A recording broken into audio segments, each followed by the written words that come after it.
Hello, everyone. I am Fadila Shaib speaking to you from WHO headquarters in Geneva and welcoming you to our global COVID-19 press conference today, Monday, 8 February. I would like to start this press conference by sending my apologies for the delay in starting this press conference. Sorry for that. We will have three special guests today that Dr. Tedros will introduce shortly. We have simultaneous interpretation in the 6 UN official languages, plus Portuguese and Hindi. Let me introduce to you the WHO participants. Present in the room are WHO Director General, Dr. Tedros, Dr. Mike Ryan, Executive Director, Health Emergencies Program, Dr. Maria von Kerkhove, Technical Lead for COVID-19, Dr. Mariangela Shimau, Assistant Director General, Access to Medicines and Health Products, Dr. Soumya Swaminathan, Chief Scientist, Dr. Bruce Aylward, Special Advisor to Director General and Lead on ACT Accelerator, Dr. Kate O'Brien, Director Immunization, Vaccines and Biologicals. Welcome all. Now, without further ado, I will hand over to Dr. Tedros for his opening remarks and introduce our three guests. Over to you, Dr. Tedros. Thank you, Fadila. First of all, I would like to apologize. Sorry for keeping you waiting. We had a meeting that took longer than we expected, many of my colleagues here and myself, so apologies for that. Good morning, good afternoon, and good evening. Yesterday, a new case of Ebola was reported near the city of Butembo in the Democratic Republic of the Congo. Butembo is the North Kivu province. It is in the North Kivu province, where a previous outbreak was declared over in June last year. The woman who sadly has died was married to an Ebola survivor. Thanks to the enormous capacity built during the latest outbreak, provincial health authorities have significant experience in responding to Ebola and in preventing onward transmission. More than 70 contacts have been identified, and WHO is supporting local and national authorities to trace them and provide care where needed. So far, no other cases have been identified, but it's possible there will be further cases because the woman had contact with many people after she became symptomatic. Vaccines are being sent to the area, and we hope that vaccination will start as soon as possible. WHO has sent a rapid response team to provide support as needed. The Oxford AstraZeneca vaccine is one of several that has been shown to be effective in preventing severe disease, hospitalization, and death from COVID-19. The emergence of new variants of the virus has raised questions about the potential impact of those variants on vaccines. Yesterday, South Africa announced that it was putting a temporary hold on the rollout of the Oxford AstraZeneca vaccine after a study showed it was minimally effective at preventing mild to moderate disease caused by a variant first identified in South Africa. This is clearly concerning news. However, there are some important caveats. Given the limited sample size of the trial and the younger, healthier profile of the participants, it's important to determine whether or not the vaccine remains effective in preventing more severe illness. These results are a reminder that we need to do everything we can to reduce circulation of the virus with proven public health measures. Several countries are succeeding in suppressing transmission, including those where new variants are circulating. We all have a role to play in protecting vaccines. Every time you decide to stay at home, to avoid crowds, to wear a mask or to clean your hands, you're denying the virus the opportunity to spread and the opportunity to change in ways that could make vaccines less effective. It also seems increasingly clear that manufacturers will have to adjust to the evolution of the virus. taking into account the latest variants for future shots, including boosters. We know viruses mutate, and we know we have to be ready to adapt vaccines so they remain effective. This is what happens with flu vaccines, which are updated twice a year to match the dominant strains. WHO has an existing mechanism for tracking and evaluating variants of the virus that causes COVID-19. It's vital that countries continue to report these variants to WHO so we can coordinate global efforts to monitor their impact and advise countries accordingly. We are now expanding that mechanism to provide guidance to manufacturers and countries on changes that may be needed for vaccines.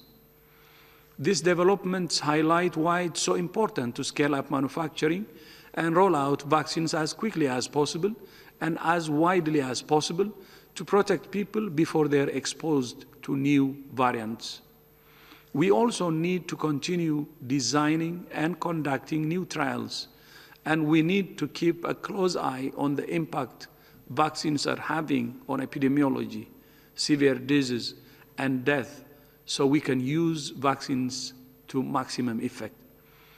WHO Strategic Advisory Group of Experts on Immunization, or SAGE, has met today to review the Oxford AstraZeneca vaccine and to discuss these new developments. Tomorrow, I will meet with the chair of the SAGE to discuss its recommendations. To say more about the new study in South Africa and its implications, I'm pleased to welcome Professor Salim Abdul Karim, the co-chair of South Africa's Ministerial Advisory Committee on COVID-19. Professor Abdul Karim, thank you for joining us today, and you have the floor. Thank you very much, Dr. Tedros. It's indeed a pleasure and an honor to be here with you. I'll just briefly share with you the reasons behind the South African decision and how we are viewing the situation. So put very simply, we have been monitoring how the different vaccines are stacking up in terms of their laboratory assays, whether they are tested in a pseudovirion assay or in a live virus plaque assay. To date, 5 of the 8 vaccines that we've been monitoring have had these laboratory assays. What they show is that vaccine-induced antibodies have greater difficulty neutralizing the 501Y V2 variant than they have against pre-existing variants. We saw substantial declines in some vaccines and less so in others. So for example, with Pfizer and the Sinopharm vaccines, we saw minimal reduction in the potency of the antibodies and minimum changes in neutralization activity. However, with other vaccines, such as the AstraZeneca vaccine, we saw very substantial reductions in neutralizing activity. We don't fully understand what those laboratory results mean, so we need clinical data. Fortunately, 3 of the vaccines have been tested in South Africa, where the 501Y V2 variant constitutes about 80 to 90% of the circulating viruses. The first results that we heard were from a vaccine produced by Novavax. And there we heard, quite concerningly, that the efficacy of the vaccine was 89% in the UK, but only 49% in South Africa. That was the first indication that efficacy levels would be diminished in addressing the 501Y V2 variant. Most recently, we saw this week the release of a study. It's quite a small study with 2,026 participants, largely young individuals. And one of the important things is that the trial used a dosing interval that is quite short compared to the newer, longer intervals that are being proposed by AstraZeneca. So looking at that, what was shown that while the overall efficacy of the AstraZeneca vaccine was 66% in the largest study that include the UK, Brazil, and South Africa, the South African data on its own showed only 22% efficacy. Should be noted it has a very wide confidence interval that includes even 60% protection in that confidence interval. But that study, which looked at only mild and moderate infections, raised concerns. Not because that we were not expecting some diminishing activity, but it was the level to which it was diminished.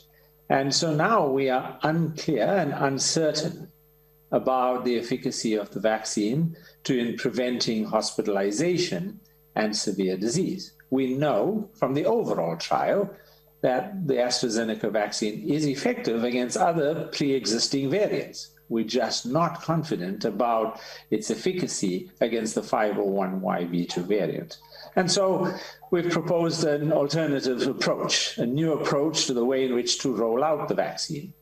And one proposal that's currently being considered is to roll it out initially just in a stepped manner, where the first step includes about 100,000 individuals that are vaccinated, in which we monitor the hospitalization rates. If they are below the threshold that we are looking for, then we're confident that the vaccine is effective, again, in preventing hospitalization, and then we can roll it out.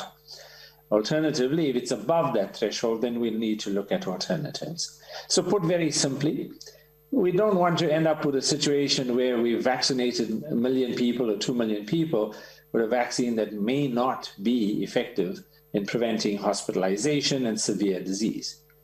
We think that in order to do so, we have a more prudent way in which we can do that, which is to make an assessment and then roll it out on a grander scheme. So all that has been suggested at this point is to delay the rollout of the AstraZeneca vaccine until we have the processes in place to undertake this kind of stepwise implementation approach. On that note, Dr. Tedros, thank you very much.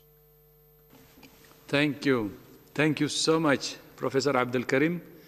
And we appreciate everything you're doing in South Africa and globally in the fight against COVID-19, as you have done for so many years in the fight against HIV. You have our respect and appreciation, Professor. In the next few days, WHO expects to make a decision on the emergency use listing of the Oxford AstraZeneca vaccine for the 2 sites in India and the Republic of Korea, which will produce it for COVAX. We're committed to using all available data to make these assessments. In the meantime, COVAX continues to prepare for its first quarter distribution and to add to its vaccine portfolio. To discuss the implications of this new development in South Africa for COVAX, I'm pleased to be joined today by Dr. Seth Berkley, the Chief Executive Officer of Gavi. Seth, welcome once again, and you have the floor. Thank you, Dr. Tedros, and also thank you, Professor Karim. It's good to have you here with us. You don't have to be an epidemiologist, as Dr. Tedros said, to know that these viruses evolve and mutate over time. I think the events of the past weeks, the emergence of these new variants, and this has been a sequential conversation. We've heard about the B117, known as the UK one. We just heard about the South African one. There's also one in Brazil that is known as P1. What this serves to highlight that our scientific response needs to adapt if we're going to successfully beat this pandemic. It isn't simple. It isn't going to be one strain globally. So from the perspective of COVAX, the vaccine pillar of the ACT Accelerator, there are a number of lessons that are important from these events. The first is that manufacturers must be prepared to adjust the adjust to COVID-19 viral evolution, including potentially providing future booster shots and/or adapted vaccines if found to be scientifically necessary. We don't know that now, but that is something that obviously needs to be carefully followed. It's also clear that trials have to be designed and maintained to allow efficacy to be assessed over time and to be of sufficient scale and diversity to enable clear interpretations of the results. We know that we need much better global genomic surveillance, and that has to be backed by rapid sharing of data to allow for the global coordination of response. And then lastly, and I know this has been said, but it needs to be emphasized, priority needs to be given to vaccinating high-risk groups everywhere to ensure maximum global protection against old and new strains and to minimize, as best as the vaccine can, the risk of transmission. Because we know the more that the virus is allowed to spread, the more it is allowed to be transmitted, the more opportunity it has to adapt and mutate. All of this underlines the need for a global multilateral solution based upon the principles of equitable access. It also underlines the need for a diverse portfolio of vaccine candidates suitable for all context, setting, and events. In terms of COVAX, we have signed advanced purchase agreements with AstraZeneca and the Serum Institute of India, and we've published plans to distribute nearly 350 million doses in the first half of the year, hopefully starting later this month, should the emergency use listing be forthcoming that Dr. Tedros just talked about.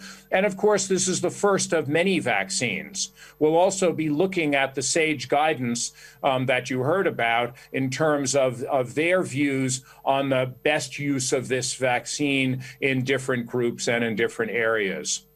We're continuing to work through our partner, CEPI, and Richard Hatchett, CEPI's CEO, is on this call to optimize and extend the value of these existing vaccines.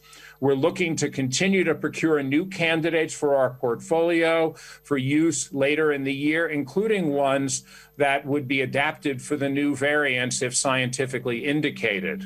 As we have done up until now, we'll continue to keep you updated on all these developments as and when they occur. So thanks for giving me a chance to speak, and back over to you, Dr. Tedros. Thank you. Thank you so much, Seth. And we look forward to our continued partnership to roll out vaccines. I would also like to welcome Dr. Richard Hatchett, the CEO of CEPI, which is a key partner in COVAX. And Richard is also available to answer questions from journalists. Thank you once again to all our guests, and apologies for the delay. And Fadila, back to you. Thank you, Dr. Tedros, and to our guests. I will now open the floor to questions from members of the media. I remind you that you need to raise your hand using the raise your hand icon in order to get in the queue to be able to ask your question. I would like now to start this session by inviting Sophie Mokoena, SABC, South Africa, to ask the first question. Sophie, you have the floor.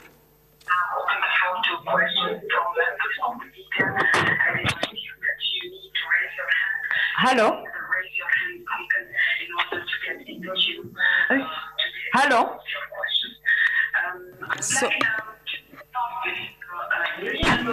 Sophie? Yes.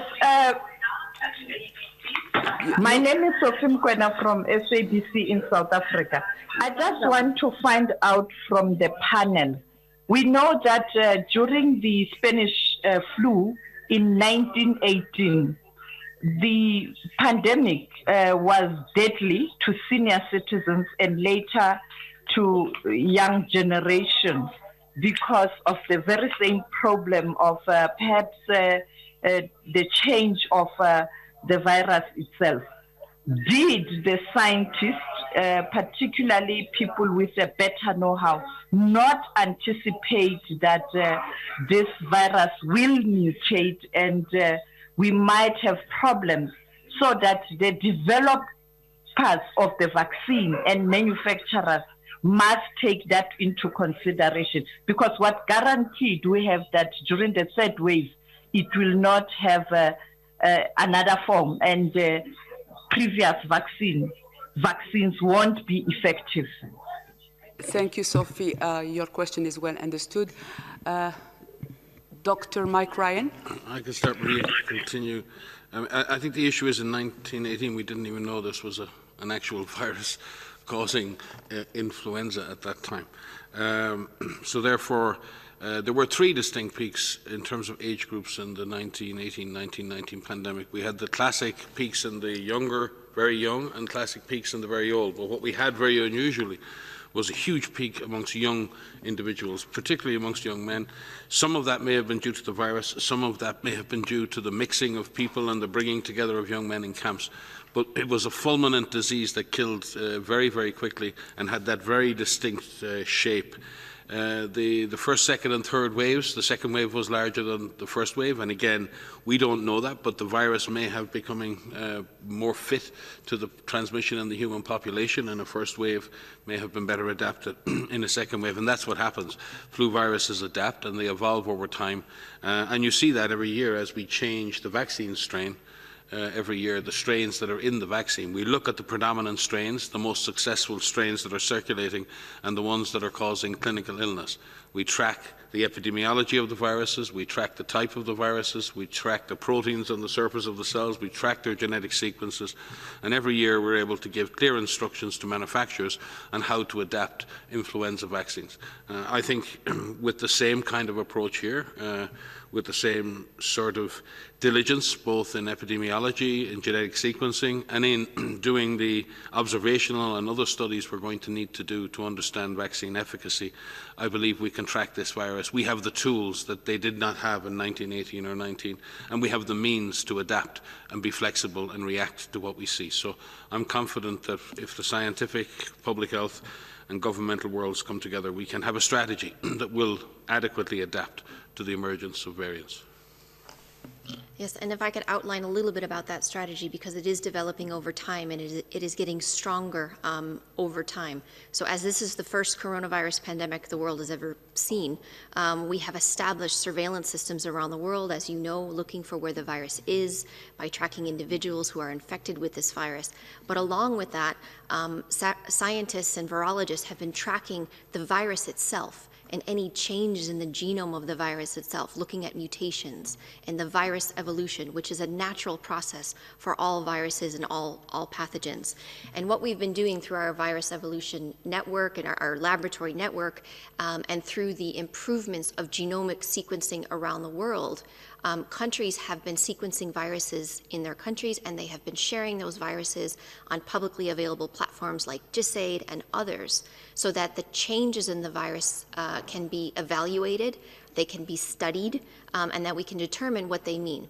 Because even if viruses change all the time, what is really critical is to have an assessment framework in place so that we can determine if any of these changes reflect or result in a change in transmission, transmissibility, reflect any changes in disease presentation and severity, and importantly, if any of these changes have any impact on available and future diagnostics, therapeutics, and vaccines.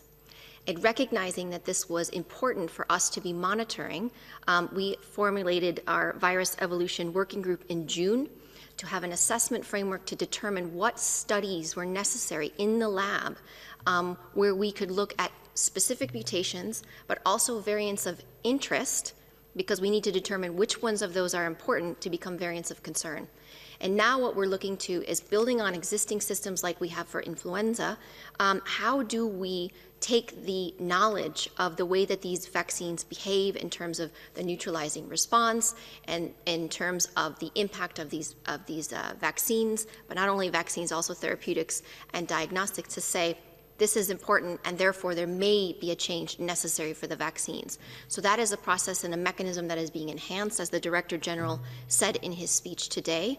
But again, we're not starting from scratch. This is what scientists do. It requires a robust framework to detect these mutations and variants, It requires strong collaboration across scientists and labs around the world so that studies are done to actually properly assess the potential impacts of these viruses, and also to inform vaccine composition. So there's a lot that's in process here. It will become stronger as the months go on, and it really requires the help and the persistence of everything from epidemiologic surveillance all the way through good collaborations with manufacturers. Thank you. I would like now to invite Mr. Richard Hatchett, CEO CEPI, to add some elements. You have the floor, sir. No, thank you. And Sophie, thank you for the question. Just to say that as Maria and Mike have indicated, we certainly have anticipated that the virus could mutate. In fact, scientists have working in laboratories anticipated some of the mutations, and this is one of the values actually of doing the science.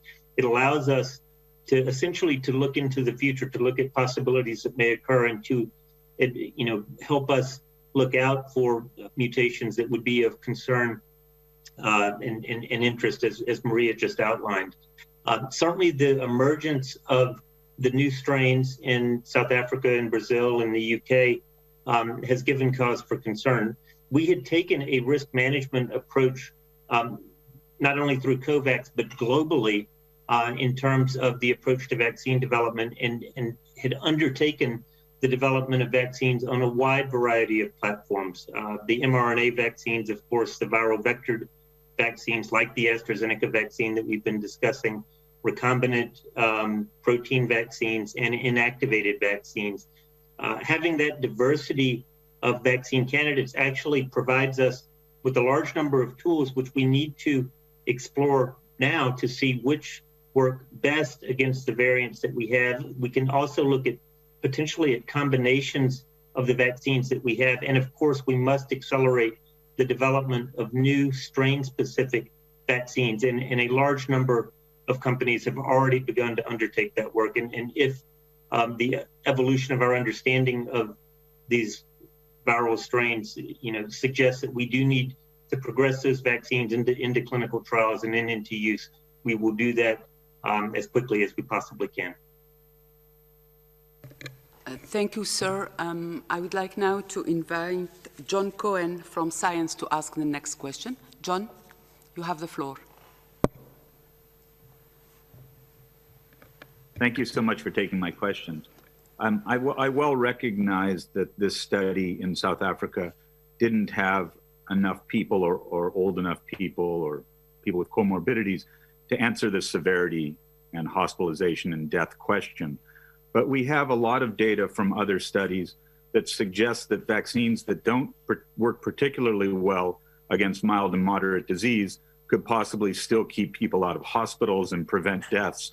I'm curious, and I also recognize that WHO doesn't tell countries what to do, but I'm curious what outside people, experts, think about South Africa's decision to suspend the use in healthcare workers right now in order to wait to form the trial that Slim described.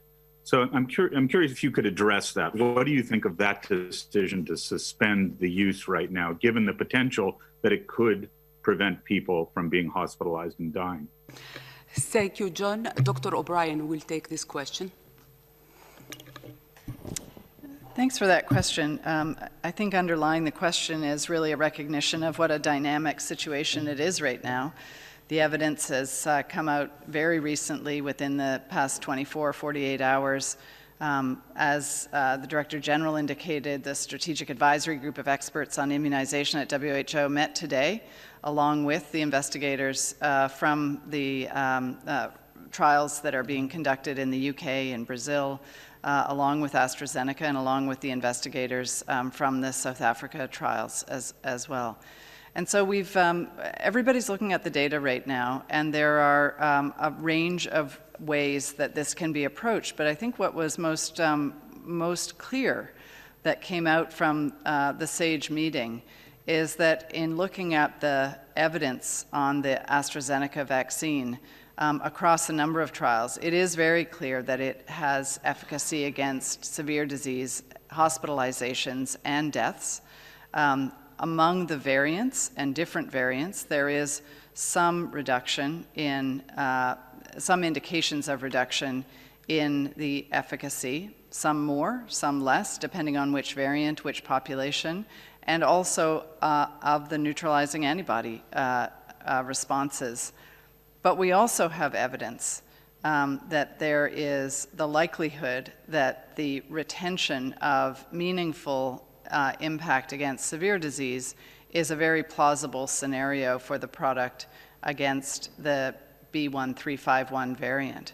And so as South Africa deliberates on how they will handle the situation, recognizing that there are a range of products that they're looking at, and how to get more data on exactly what would sort of inform a greater and broader policy.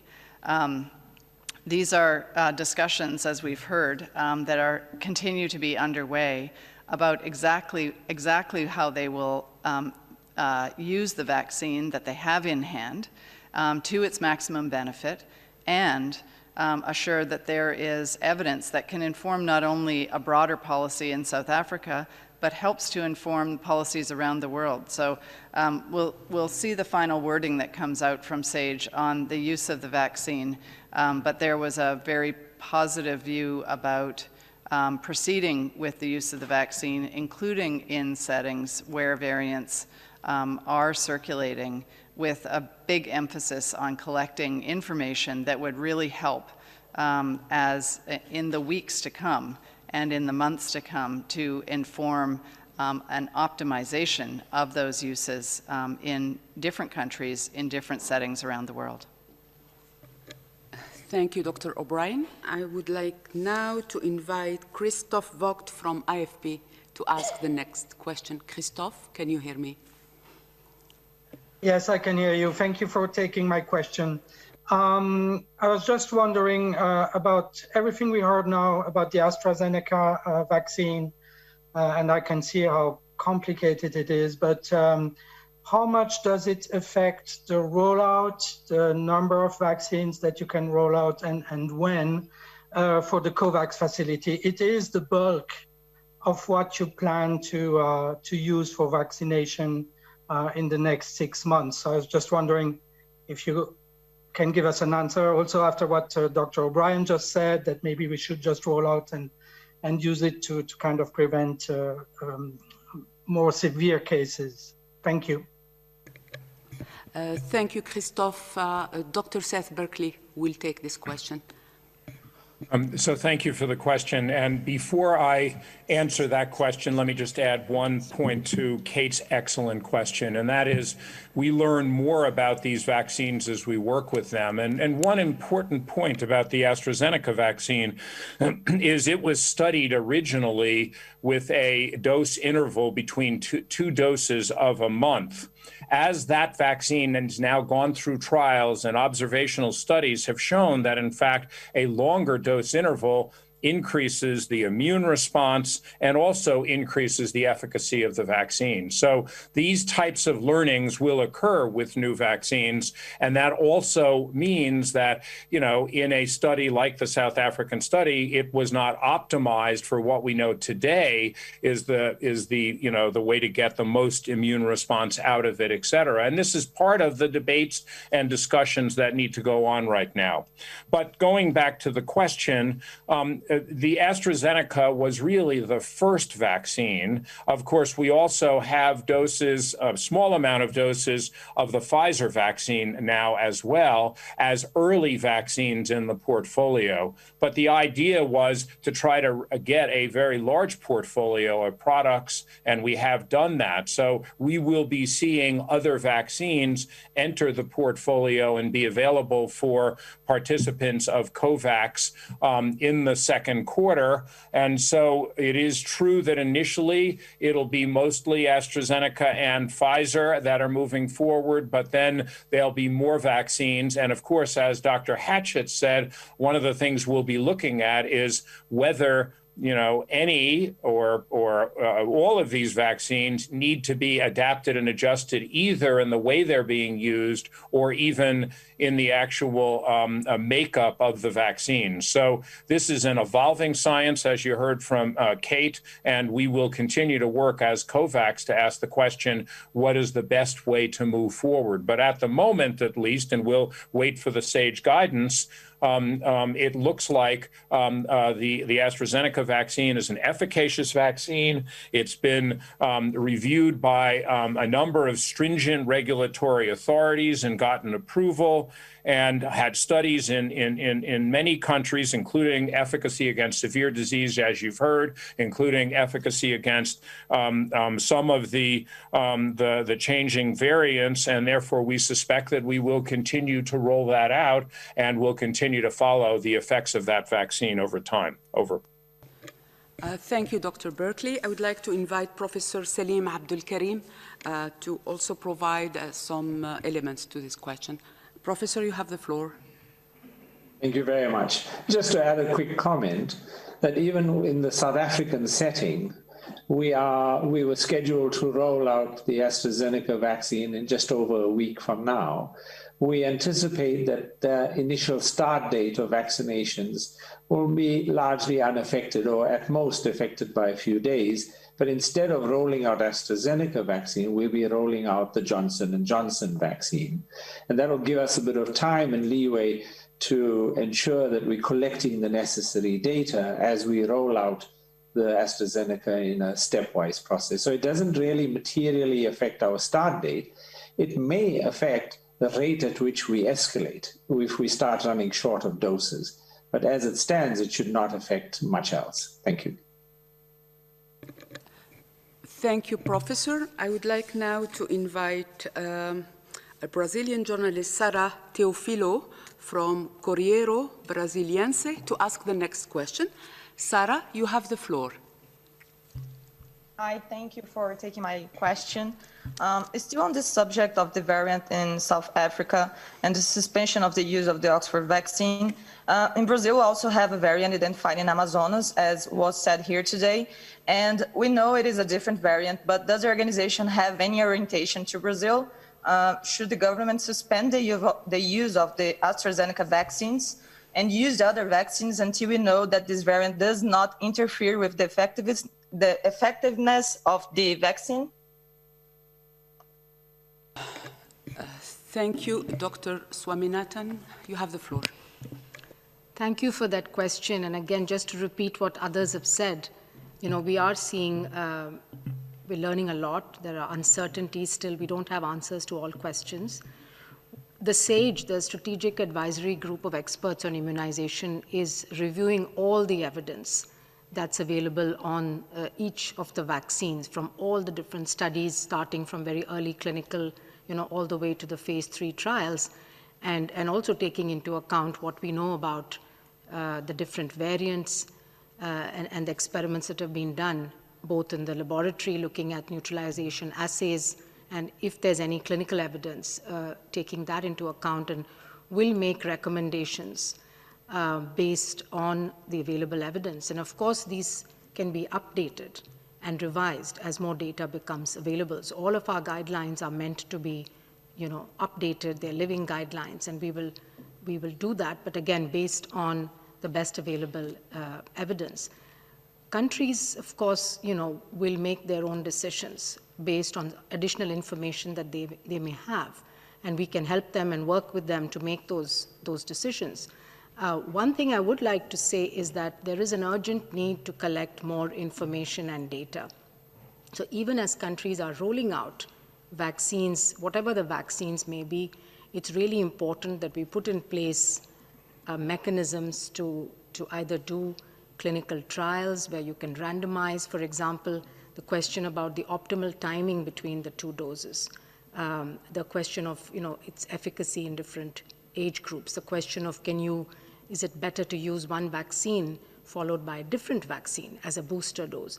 All of these questions need to be answered, and we would like to promote that kind of good research, whether it's trials or whether it's observational studies, cohort that are monitored for both effectiveness and safety, and then have a global database where we keep learning so that we use these vaccines more effectively, even as Richard Hatchett was saying from CEPI, we are investing in the development of more vaccines. Those trials need to be done as well. So I think the next few months are going to be important for us as we roll out to keep on learning and adapting our strategies. I don't know if you want to add anything, Kate? Yeah, if I can just add a couple of things. We did speak at SAGE about the P1 variant and the AstraZeneca vaccine, and had an update on the expectation about when we would have more information that would be evidence to inform decisions like this. I think it's so important that we recognize that information is going to continue coming out, and we really have to sort of sail a steady ship based on the preponderance of evidence and not lurch from one particular report or another report, because in science there is variability in the biology of how vaccines work in different populations at different points in time among different groups in populations. And so what's really critical is to look at, as evidence emerges, to look across all of the elements of the evidence, the structural biology of the virus itself and the variants, the nature of the vaccines that we're actually looking at, the ages of the people that were in clinical trials, the kind of disease that was actually monitored in the clinical trials. And each of these elements has an impact on what the expectation would be about the performance of the vaccine, and therefore comparing from one piece of evidence to the next really can't be done without a sort of level playing field.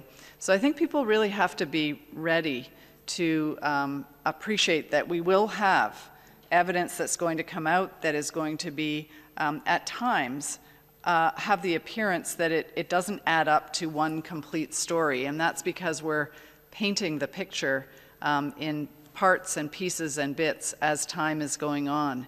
But when we put all that evidence together, we have a clear way forward of the way in which we can most effectively use the vaccines while we're learning all the time about optimizing those products. Thank you, Dr. O'Brien. I believe Mr. Richard Hatchett has something to add. You have the floor, sir. Sure, no, thank you. I just wanted to follow up on Dr. Swaminathan's comments. She mentioned a number of studies that need to be undertaken. I just wanted to flag that COVAX through CEPI has issued a call for proposals. We've set aside $140 million to support the conduct of such studies, and that call was opened about 10 days ago. So we will support these necessary studies to understand how to best use these vaccines. Thank you, sir. I would like now to call on Nadia Djoui, a Tunisian journalist from L'Économiste maghrébin. Nadia, can you hear me? Bon, vous m'entendez? Je vous entends. Yes. Ah, parfait. Good. Well, good evening, everyone. I'm a Tunisian journalist, and I work in the magazine L'Économiste maghrébin. I'd like to ask my question in French, if that's all right. Yes, go ahead, please. So this is my question. It's about the new variants, especially the South African and Brazilian variants. There are many questions about these variants, and some people are being singled out as carrying this variant. And even if they have a PCR test that has been negative, some people suspect that they could still be carrying those variants. Nadia. I can start, and others may want to come in on this. I'm not sure if I understand the question completely, but it's about the variants and it's about the viruses that people are infected with. I think first and foremost, we need to not stigmatize anyone that is infected with the SARS-CoV-2 virus, full stop, regardless of if it's the wild-type viruses that are circulating from the beginning or if these new variants that are circulating. All of us are doing everything that we can to keep ourselves safe and keep our loved ones safe. And if we happen to be infected with this virus, we need proper protection and we need proper care and understanding from our loved ones and our employers so that we can get better and that we can take the necessary public health measures to prevent us from spreading that virus to someone else. There is a lot that is not well understood about all of these different virus variants that are being detected, but as you have heard us say, there are many studies that are underway, and we are learning about these variants and this virus every day in real time. There are collaborations that are set up. There are relationships that WHO and our partners have with researchers in country who are carrying out studies as we speak, as we sit here explaining this to you, because everyone is working towards better understanding of how the viruses transmit, the disease that they cause, the severity that one may have if they are infected with these virus variants, and of course any potential impacts of our countermeasures like diagnostics, therapeutics, and vaccines. So while we don't have all of the answers, we never will, we have systems in place to make sure that there is data sharing, that there's surveillance, that there's data sharing, that there's coordination around research that needs to be done, that there is a mechanism by which those results can be shared. There are expert panels that are discussing these regularly to interpret what they mean as we know it at the time that we discuss it, and really importantly, that we outline the studies that are necessary going forward. But I do want to highlight again that we shouldn't stigmatize anyone who is infected with SARS-CoV-2, the virus that causes COVID-19.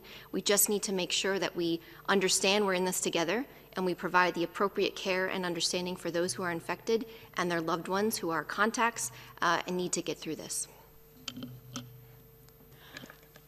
Thank you. I would like now to invite Peng Gui from People's Daily, Chinese journalist, to ask the next question. Peng Gui, are you with us? Hello, can you hear me? No. Okay, I would like, yeah, hello? Hello? Hi, can you hear me? Yes, we can hear you. Go ahead, please. Thank you for taking my question. China declared last week that it had decided to provide 10 million doses of vaccine to COVAX. So can you share more information about that, about the cooperation with China? Thank you. Dr. Swaminathan, you have the floor. Yes, thank you for that question. As you know, we want to work with developers and manufacturers of vaccines all over the world. We need as many good vaccines, safe and efficacious vaccines as possible. China has several vaccines under development, and we are talking we are speaking with all of them. And we are also looking at the dossiers for Sinopharm and Sinovac, and the team is in China, as Dr. Simao mentioned.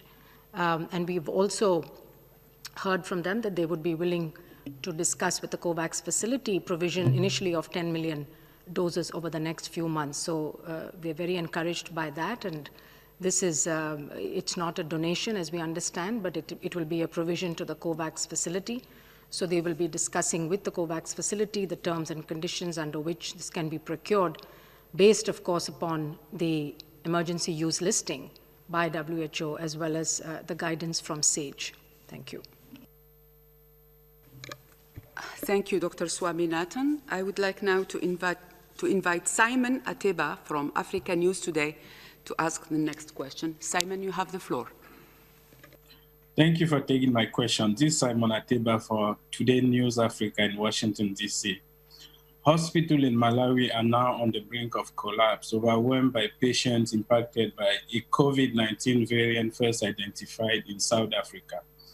And the country needs only 40,000 vaccine doses to help vaccinate healthcare workers to continue to treat others. And this is the situation in other countries in Africa, where healthcare workers need to be vaccinated first to take care of other people. What is the WHO, the COVAX, and others doing to ensure that healthcare workers are vaccinated right away, not in 2 weeks or in 3 weeks? And if I may ask, apart from rejoining the WHO, Is President Biden doing anything to help Africa's vaccination effort? Thank you. Two questions, Simon. Okay, Dr. Bruce Aylward will take your first question. Yeah, thank you very much, Simon. Everybody is deeply concerned about the rollout of vaccines globally, and everyone, it's not just WHO, everyone we work with doing everything possible to scale up and ensure countries that have not yet been reached with products can be reached.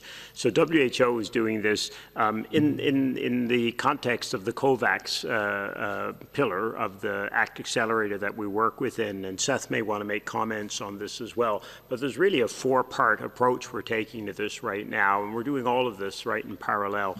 The first is to try and ensure that those products that we've contracted large volumes for and that we know are efficacious and safe, they get through the regulatory processes as rapidly as possible, and that is the AstraZeneca vaccine, as Kate and others have spoken to already.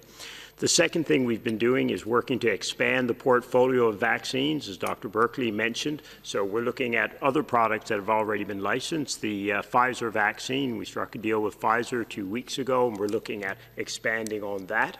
The third piece of work that we've done within the COVAX facility, this has been done, is to establish the capacity to take donations and doses that are shared from countries that feel that they are in a position to be sharing doses. So we established the capacity to do that, which can be done immediately. And then the last thing that we're doing is we're working with to assess other potential suppliers. I think, Mariangela, someone referred already to the fact that we have a team on the ground in China that's assessing the facilities at Sinovac and Sinopharm. At the same time, we're looking at their dossiers, their data, to see if those products could be suitable for consideration in the facility. So we've got a broad, four-pronged, at least, program of work. The other thing that we're doing is, as we do those things, in parallel, if things look very promising, we're going out with countries with indicative volumes of vaccines. As you saw, Dr. Berkeley's team from Gavi issued what we call the indicative volumes to be able to tell countries, here's how much vaccine you can expect in the coming months, so that they can prepare their timelines appropriately. And then linked to that, we are also already informing not just the countries, but informing the manufacturers of these products. Look, this is the list of countries that you may need to be shipping vaccines to within the next week, as some of these products will have a final position on their regulatory processes. So, Simon, please rest assured that everybody working in COVAX, the partners working with them, are doing everything possible to make sure that products arrive everywhere as rapidly as possible. But remember, we made a commitment when we established COVAX that we would make sure the vaccines that we deliver are safe, efficacious, and quality assured. We made that promise to the world, to the people of the world, and it takes time to examine everything possible on these vaccines and make sure that they meet what are quite stringent regulatory requirements, so that when they go out, people have the absolute confidence that these products are going to work and that they're going to be safe. Thank you. Dr. Ryan? Just on the specific issue of Malawi, and certainly South Africa had seen a very rapid rise in cases, and that rise that's falling now. And a number of countries in Southern Africa, Southern African area, including Malawi, had seen a similar very rapid rise in the number of cases. I believe they peaked in Malawi with 1,316 confirmed cases on the 22nd of January. That number has now fallen to 320 on the 7th of February, and that's been a persistent fall in the number of cases. And again, that's testament to all the other work that the government of Malawi are doing in terms of testing and isolating and quarantine and treating cases. That's happened in the absence of vaccines. We've seen similar falls across Europe, even in areas where there's been high proportion of variant strains associated with transmission. Overall, when we look at variant strains, in some areas the data would suggest that they can be up to 30 or 50% more transmissible, but they're not able to get around our defences. When those measures are applied, those public health and social measures, when people wear their masks, when people stay away from crowds, when people wash their hands, when people avoid crowded places, and when governments take the necessary action, those numbers fall. We need to continue to have those numbers to fall, and clearly the understanding the impact of the variants on transmission and on vaccine efficacy and others is very important. But I think the message is the measures we currently have in our toolkit work, and we need to apply them. They're our first line of defence. They are what are going to stop this disease getting out of control. This will keep the number of variants down and allow the vaccines to come in and do their job. And the primary job of vaccines right now is to reduce hospitalizations and death. And right now, the data on, I think, all of the vaccines and all of the situations that they're working to do that. We may need second and third generation vaccines to do more. We may need better vaccines to do more than just stop deaths and stop hospitalizations. But right now we have the tools to stop both by adequate control of the disease at community level and by the use of vaccines to protect the most vulnerable and our frontline health workers. And in emergency management, you've got to do what you can do now. You've got to face the realities you face now. And the realities we face now is we can suppress transmission and we can save lives. If we do that, we can take the next step. And rest assured, the team here, Kate and Sumia and Anna Maria and the R&D Blueprint and Richard and everyone outside, they're working hard to find those solutions on the vaccine side and working hard with our colleagues in the flu programme to develop a system to monitor this and do this in a sustainable way. But I do think we need to focus on what we have at our disposal. No one would like more than us, and going back to previous questions, we still want to see health workers and vulnerable people all over the world vaccinated. That is still a primary objective of this organisation. And I think the partners in the ACT Accelerator, the partners in COVAX, led by the DG, are making every effort to ensure that we can maximise the fair and equitable distribution of this vaccine that is saving lives and can save more lives. Thank you. I think we will take a last question from Gabrielle Steinhauser, Wall Street Journal. Gabrielle, can you hear me? Yes, I can. Thank you so much. Can you hear me? Very well. Go ahead, please, Gabrielle. Great. So given that it's going to take some time to get more evidence on how the AstraZeneca vaccine works with the South African variant, shouldn't COVAX maybe prioritize other vaccines, such as the Pfizer vaccine, for countries in Southern Africa where this same variant is dominant at the moment? Can't you shift some of these vaccines to those countries so that the frontline healthcare workers get the best protection that is available right now?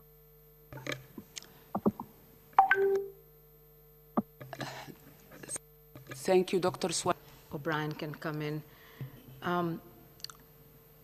Well, there are several issues here. The first vaccine doesn't work at all. What we've seen is data from a small study. It's indicative. It is telling us we need to collect more data. We need to study it more. But from all the available evidence, the AZ vaccine and all the other vaccines that have been approved so far reduce death, reduce hospitalization, and reduce severe disease. And that's our goal for the first part of this pandemic, is to reduce mortality, to end all preventable deaths. And so we must continue to scale up vaccines. Now, about which vaccine, it depends on what's available in the COVAX facility at a particular time and also what's feasible. And as you know, the Pfizer vaccine has some special requirements, ultra-cold chain storage and transport, which is not available in all countries in Africa or in other parts of the world. So we've done an extensive mapping, and Kate can speak to how, this has been looked at the country level. So that's an important issue, but also it's the supplies. And the COVAX facility had made prior arrangements to get a lot of supplies of the AZ vaccine in millions of doses, whereas with Pfizer, we have a very limited supply, especially in the first part of the year. So there are all of these considerations. And the important thing is to get these vaccines out to healthcare workers and other high-risk groups as soon as possible. Do you want to add some points, Kate?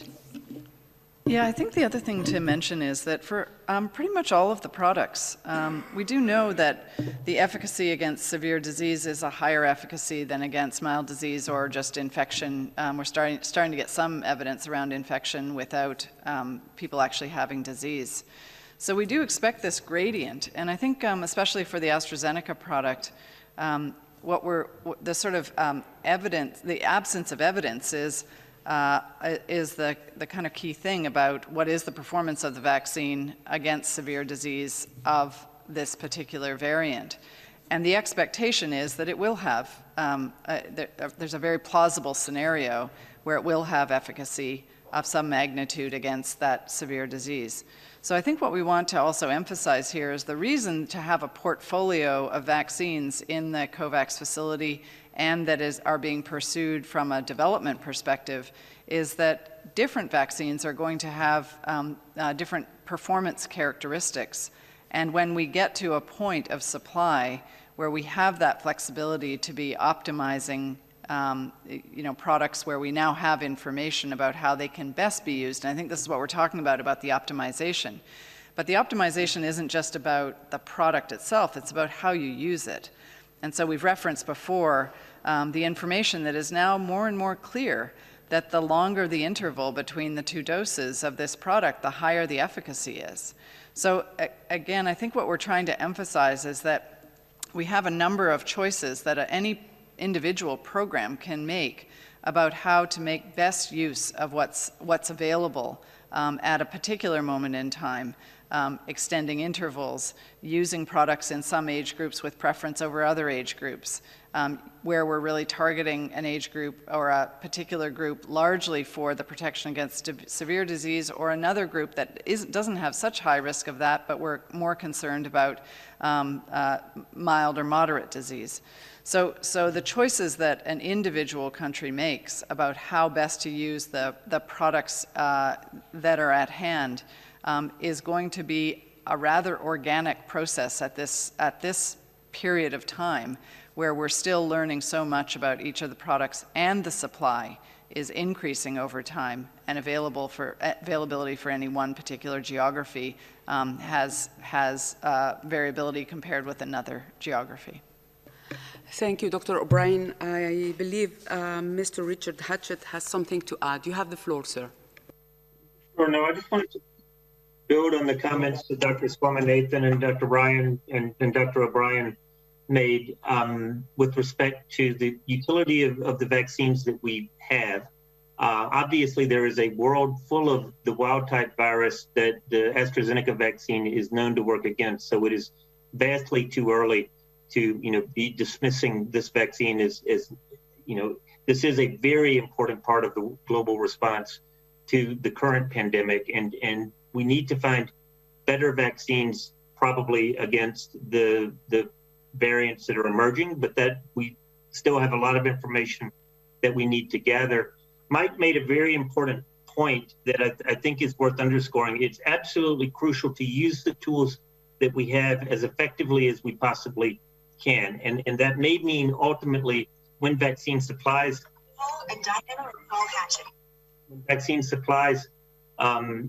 increase, thinking about deploying certain vaccines to certain geographies. We don't have that luxury yet.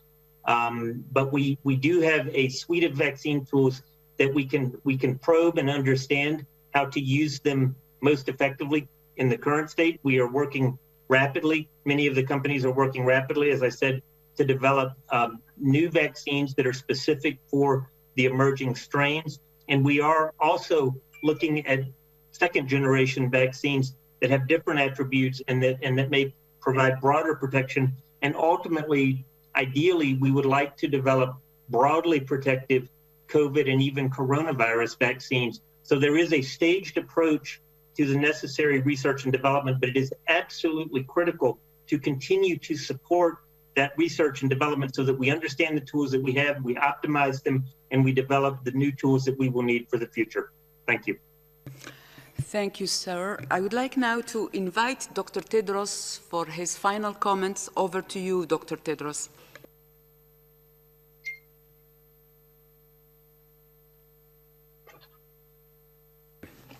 Thank you, Fadila. I would like to start by thanking our guests today, Professor Abdul Karim, Dr. Berkeley, and Dr. Hatchett. Thank you so much for joining and for your partnership. And also thank you to all who have joined today, to the media community, and look forward to seeing you again in our upcoming or next presser. Thank you. All the best. Thank you, Dr. Tedros. I remind journalists that we will be sending the audio file and Dr. Tedros' remarks right after the press conference. The full transcript of this press conference will be posted tomorrow on the WHO website. The press briefing is now closed. Thank you.